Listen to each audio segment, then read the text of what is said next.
long time ago, in a land far away, there was a beautiful piece of land. Did everything it was supposed to do, and the ecological processes went on, and everything was fine. And then one morning somebody woke up with an idea, a brilliant, brilliant idea.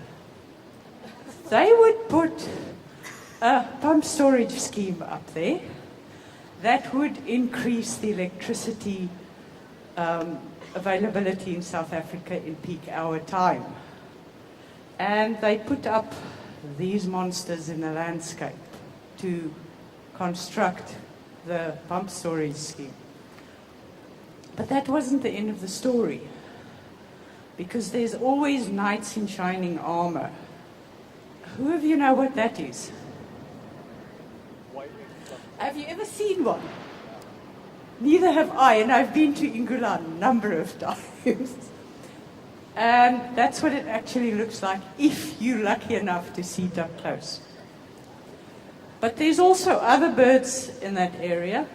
Oh, that is the Middleton Trust guys when they actually found one in a wetland a few miles away after days of looking for it. You do not find these birds. They're mythical creatures that creep around in the wetland. There's also wattled crane, which is critically endangered in South Africa. Rudslark, the white-winged flufftail. There's a very nice colony of bald ibis there. So the area is really, really important. And what do we do? Because Eskom wants their pump storage scheme. So if you look at the offset, the moral of the story is when you look at the offset, what do you need? You need to take an ecosystem approach. You need to make on-the-ground contributions. There has to be no net loss beyond your conservation targets for the country. You have to take a landscape view, like for like. It has to contribute additionality to conservation, which is where the bugger comes in most of the time.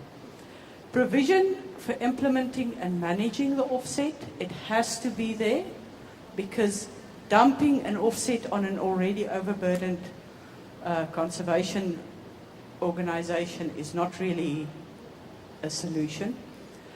It must be defensible.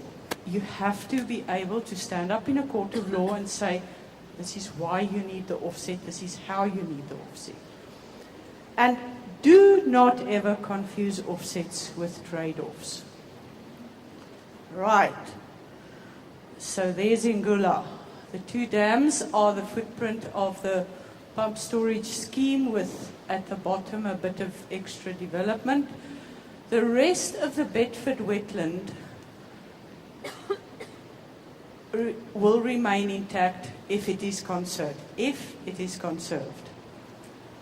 So what Eskom did was they decided to take the high road and get a proper offset on the table. They bought up all the pieces of land, which they were actually required to do by the authorization. And then they went through the stewardship process. Now in South Africa we have a National Biodiversity Stewardship Program, and it was actually designed to extend the protected area estate on private land. But serendipitously it also works very well for offsets. So they went through the process. That's the stewardship program that you see there.